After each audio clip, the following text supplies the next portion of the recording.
Ebenezer. Fan!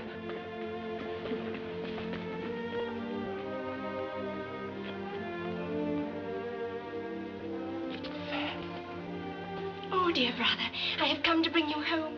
Home, home, home. Yes, home for good and all. Home for ever and ever.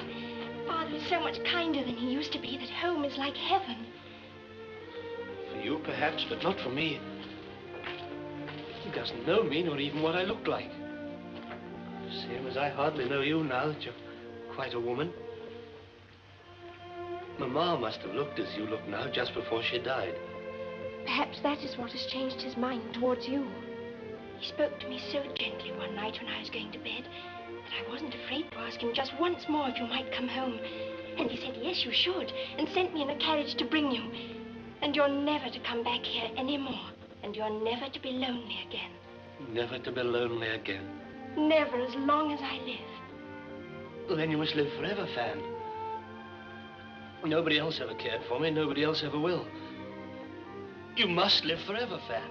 Oh, dear brother, what nonsense. Everyone loves you very much. You must forgive Papa and forget the past. For our dearest mother's sake.